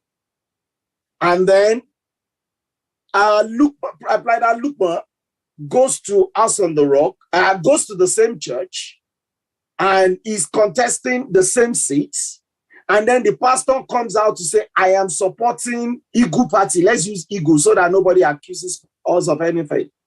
And Igu party is actually the party of PLIDE Transformational, which I'm supporting. But that means it's also, that goes against PLIDE Ayole, who is also a member of that church, paying tithe, doing things. See, get me right. I am totally, if a pastor is so sure, if the Lord God Almighty has sent you on an errand, you know, you're supposed to fear the one who sent you and not the ones who are hearing it. So if God says clearly, tell my people that Shola Fayemi will be president, I will say it. But then the God that I also know, that the Bible tells us about, he says, is he man? Can he say a thing and it will not come to pass? He says, heaven and earth can pass away, but his word will not drop to the ground. And the Bible says, by their fruit we shall know, we say by their fruit we shall know them. So we need to begin to look at the fruit. You know, a mango cannot fall very far from the mango tree. So if it's a mango that has fallen down, you need to look around. There's a mango tree all there. It is not about being a leader of all. That audio was very specific. I don't know whether whether PLIDE Transformational goes to winners, and he saw that audio was very specific. He shows support for that. Yes, it goes the man said, can you speak with our people? And he said, I will. And he said, I have come out. He said, I have quickly come out with part 2 so that I do not give them, I'm coming please, so that I do not give them room for damage control. Who are the them? Yes, whatever is wrong is wrong. If we're saying we're activists, then we must always, if it is Tinubu that is wrong, let us condemn him. If it is Atiku that is wrong, let us say it as it is. If it is Obi Kwankwaso, let us say it as it is. We've got to start questioning something. How can he said clearly there, Daddy, yes, Daddy, this is religious war. How can it be? How can you want to govern a country and what is religious war? That's jihad. So basically, Peter Obi is a jihadist. Sorry, those of you who have been Muslims before, PLIDE Lukman and Richard Jimo, you've been Muslims before. Does jihad mean, please can you correct me, maybe I'm wrong there, I'm not quite sure. What does jihad mean? It's a holy war, it's a religious war. So if someone says this is a religious war, that is a jihadist. Peter Obi is a jihadist. And anybody who supports him in that cause, statement is a jihadist. Anybody who supports him in that cause is a jihadist. So if he's plotting religious war with someone, they are jihadists. How can you want to govern a plural society and say this is religious war? And how can you come out and be saying it is propaganda by another organization? Those who brought out this audio, they are the major propagandists of the obedient movement. People's Gazette has been attacking candidate Tinubu and candidate Atiku since the beginning of the campaigns. Everybody knows People's Gazette, directed by Undeyi. They are total obedience. It's that same magazine that came out to actually defame the person of the Chief Justice of Nigeria. Peter Obi has not come out to condemn it. So if it was good, if that sauce was good for the goose, if that thing was good for the goose, it should be good for the gander. How can People's Gazette now become bad within just 1.5 weeks? They are the same. They were being celebrated because those who ate Tinubu and his party, they celebrated that. And I remember on this same call, some of you last week were saying, no, we need to interrogate. There might be some truths to what they wrote about the Chief Justice. These same people who said so last week are saying this one cannot be true. Where's our sense of justice and where's the fear of God in us? How can you want to rule? I mean, someone talked about the household. Someone talked about the household being a multi-religious household. The fact of it is this: how can you be the father of that household without having the fear of God? How can you be the father of that household? You have a Muslim wife. Let's say you're a Muslim father. You have a Christian wife. You have 3 children. Out of those 3 children, 2 are Muslims. 1 is a Christian. Sorry, So I'm talking about parents and households. So you've got, like I said, you've got a Muslim, a Christian. You're a Muslim father. You've got a Muslim wife. You've got a Christian wife. You've got 3 children. Out of those 3 children, 2 of them have decided to be Muslims. 1 has decided to be a Christian. And you are the father. Can you be a true father without being tolerant of everything they're doing? Taking each and every one of them as yours because they are yours anyway. How do you want to rule over it? And I was reading in one of the online newspapers that Bashir El-Rufai said he's going to translate that to Hausa and circulate it all through the Hausa enclaves in Nigeria, Hausa Fulani and the Muslim enclaves in the north. I mean, the Sergeant and PLIDE Richard Jimo asked the question, where was Obi's pathway to the presidency? I believe they would have done, they would have crunched the numbers and said, you know what, you win the Southeast landslide, win the South, they would have thought there would be no opposition in the South, Southeast, win them landslide, North Central, win them landslide, win. In fact, they would have actually plotted that even in the Southwest, it would actually win a lot. And really, if you are taking all those 4 regions, that's South, Southeast, Southwest, Middle Belt, and then taking the Christian votes from Taraba, Adamawa, and Kaduna, he would have won truly. So probably that was a calculation. But then, how do you rule a plural Nigeria? And people talked about, oh, there have been wars, there have been this in Nigeria. There was no state in Nigeria that suffered as much killings as Benue State. Benue State went out. In fact, Benue was supposed to even not touch APC with a time out poll, because that's the party that produced the current government, and the present ruler he closed his eyes quite a lot of times that there were killings in the Benue, in Benue. But the Benue people, they voted landslide. It just shows that at times, let's go to some of those places. I've asked questions. There were killings. But have you noticed there are certain times, before the presidential elections, there was no issue of bandits. Hausa Fulani herdsmen. And suddenly the presidential elections happened. And in the southeast, we started reading of herdsmen killed 2 people in the southeast. They killed in Benue. All of a sudden, I don't know if any one of you noticed it. That week, after they announced the results, killings, quote and unquote, started in Anambra, in Enugu, in Benue State, all of a sudden. And those killings have gone again after the governorship elections. They're killings. They're herdsmen, and we know that this country must get rid of them. But they're also political herdsmen, quote and unquote. And they used to say that in Ekiti, for example, that those who were kidnapping were Hausa Fulani herdsmen. And then they started arresting people. They arrested quite a lot Ado Ekiti people. Then there were kidnappings between Ikole and Ado Ekiti through Ijesha Ekiti. And then they arrested them. It turned out to. Then he started asking what was happening.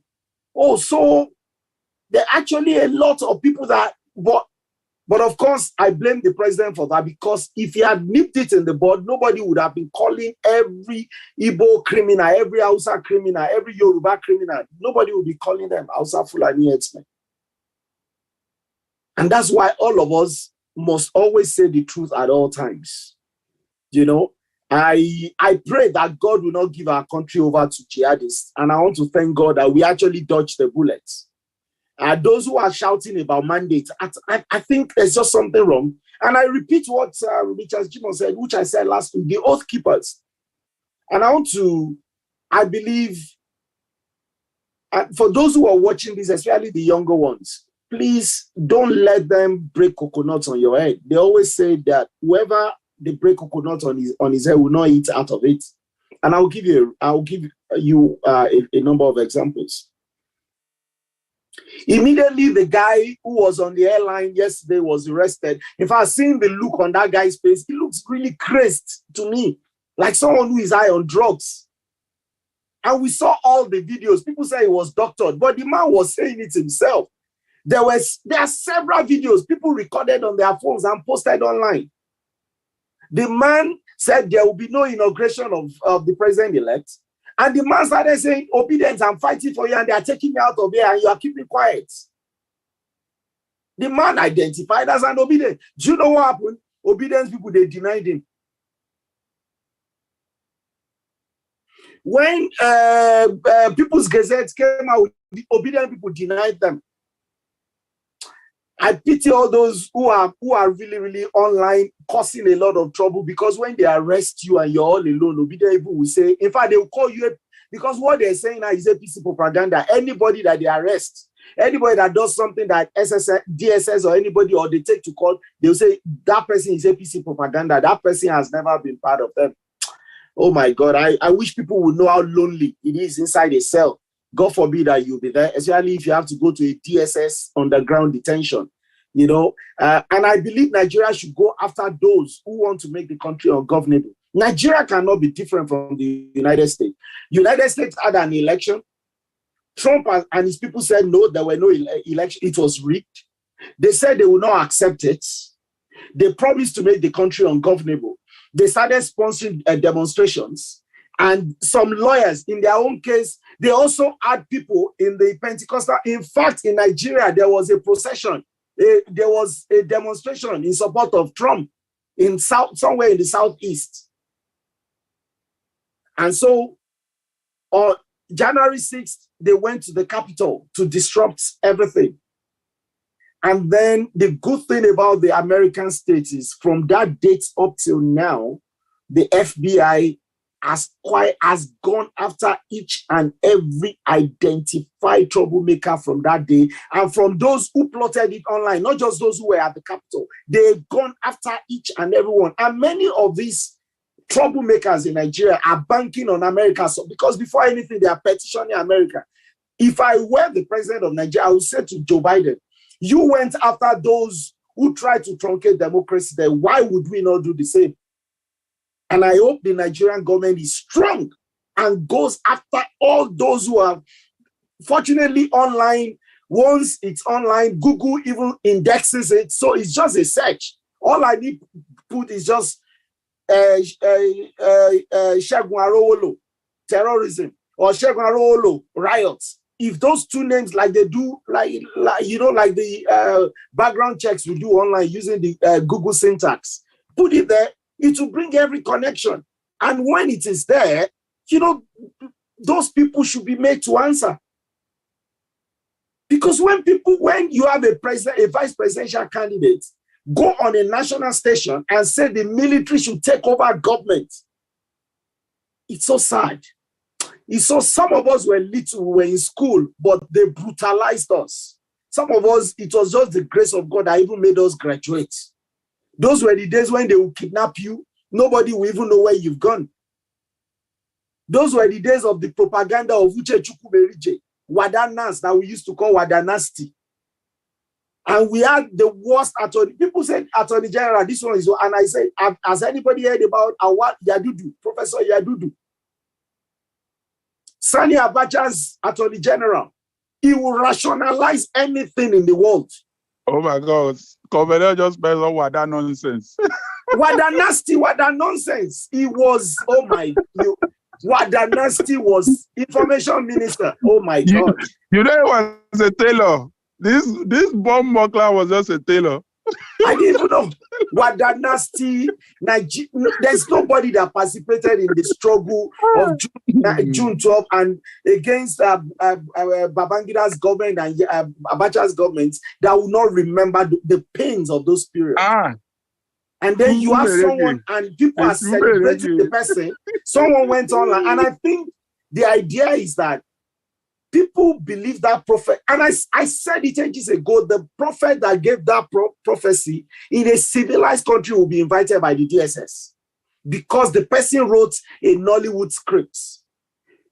Obedience are waiting for that Nollywood script to come to pass. And that's why Obi and Dati, they've been going around to provoke. They want, I suspect, that's my thinking, I might be wrong, to provoke the government to arrest them. That government must arrest them by force because that script, that Nollywood script by Prophet Daniel Fufenyi, or what's his name, is that they will arrest Obi, there will be riots everywhere. Then on the day of the swearing in, military will arrest him. This Oshima, they will come caretaker, they will hand over to Obi. So many of them are not holding on to that, and that's what they want. To cause that's why they're trying to demonstrate, because they believe that's the only way. But how will you be surprised? People who believe that if you demonstrate for 30 days non-stop, United Nations will take over the governance of your country. Honestly, I'm worried about the generation that doesn't read, that all the news they take is on Twitter from influencers. And I hope, and it is not them that is to blame, it's actually government. For example, Oladipo Dia, General Oladipo Dia died, passed away last week Sunday. And then I saw quite a number of our Twitter, so-called popular Twitter users saying, who is he? Please, can you tell me about him? And I'm like, why did they take history away from schools? Why? Why? People do not even know. It is enough, That's a serious issue. And this is not a history of 100 years ago or 60 years ago or 70. This is just a history with less than 30 years. Just less than 30 years. It's, I mean, they taught us in school. In fact, they taught us as far back as Mary Slessor, Mungo Park. They taught us about, I mean, I did not meet Amadou Bello alive. He was dead by the time I was born. They taught us about Ahmadu Bello, the first President General of Nigeria. They taught us about the independence thing. So even before I left, even in my primary school, I knew who Anthony Enaoro was, even though I'd never met him. So I also knew that some people had been in the struggle before me. But you have a generation that believe right now, the Twitter people believe nobody has ever fought for freedom in Nigeria. They are the first. And so they honestly, that is 2023 is the first. They are here to rescue all the useless people who have been before them, who did nothing about what they went through. They never heard about Gani Fawehinmi, who spent most of his life in detention and who was poisoned in detention. Look, honestly, I'm just, and you know, and you've just got God of men, because a lot of people, many of them are God of men. Because if you're a man of God, you listen to God, because it is about him, not about you. You're a messenger. But when you become the sender, then God will not validate your message. And God is disgracing many of them because their personal hatred, their personal anger. And I'm like, okay, so let's even look at it. If we reconduct this, okay, they're saying do the election again. Okay, let's say we conduct it and Atiku wins. We'll still, are we going to say it's not acceptable as well? We should do it again as well. So if we do it again, Kwankwaso wins, no, we will not accept. Do it again, Obi wins. And then when Obi wins, PDP will say, no, we will not accept. And then we keep going. Where do we stop? It is only fascists that behave like that. Those who behave like that, I actually fear them more than those who carry guns, because they're the most dangerous. So I think we need to watch out, you know, and we need to guard this democracy jealously. And I said something 2 weeks ago. Those who are calling for war, when they see it, in fact, I don't know, and I said it 2 weeks ago, and I'll repeat it. What I've been doing, I've been actually compiling lists. If I see Ayele posting online, we want war, let this country break, I write it down. And I'm telling you, I'm not joking, I'm documenting them. So that if that war breaks out, what they do not understand is there's no country that has enough army to fight any war just like that. You've got to conscript, except the very tiny war. So most times, even the Civil War was fought by compulsorily conscripting the young men. If you are below the age of 60, in most cases, you're part of the fighting force. So you have no say in it. It is compulsory. They draft you from your home, from your office, from your ministry, from your bank, from your church. They draft you compulsorily. So you must report for service. And they are going to post some people. They will post them to Sambisa. They will post some to Onitsha. They will post some to Ifake Ekiti. They will post some to Ore to go and fight. Some will go to Niger State.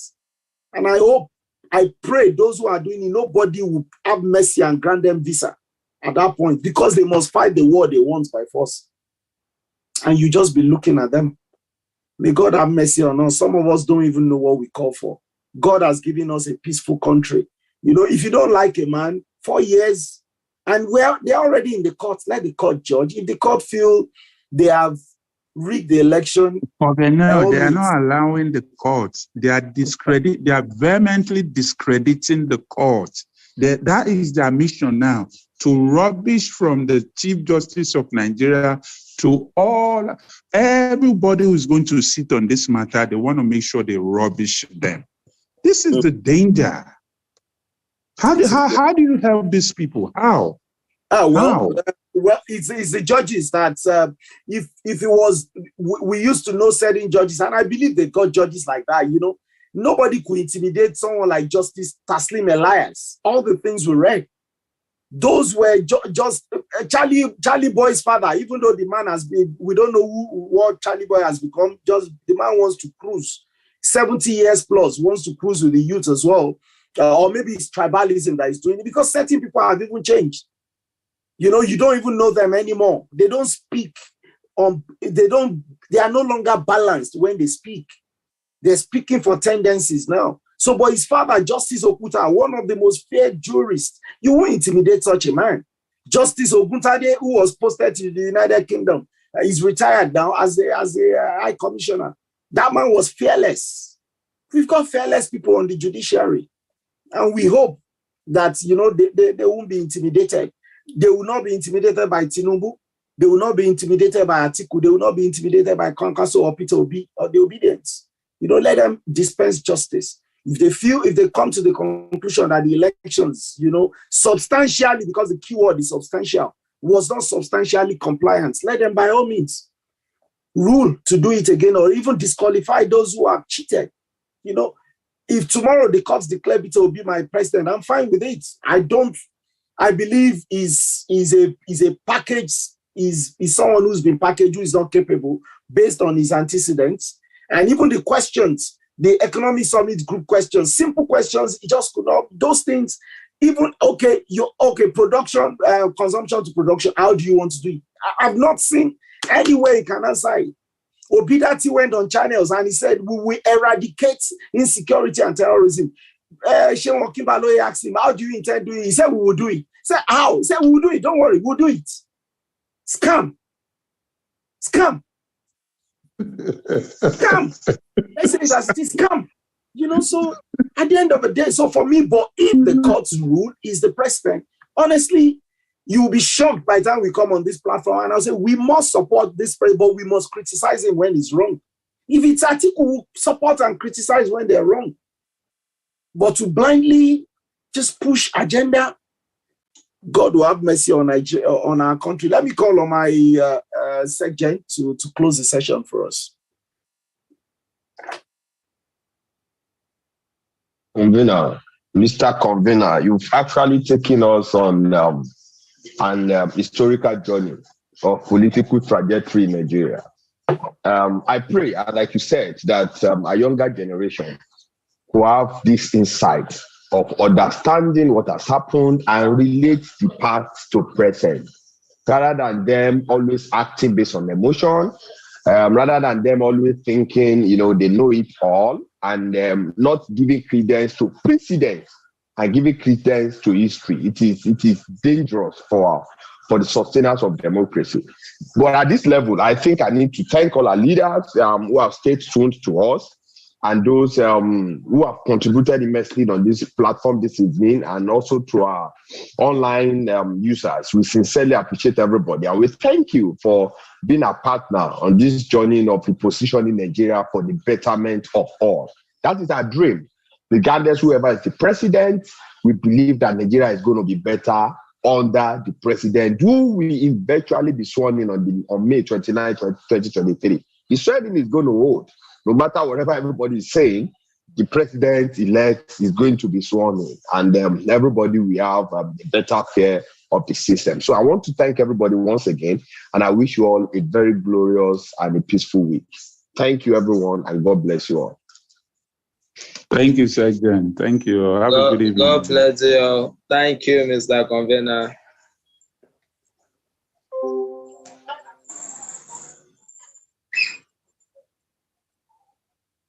You are muted.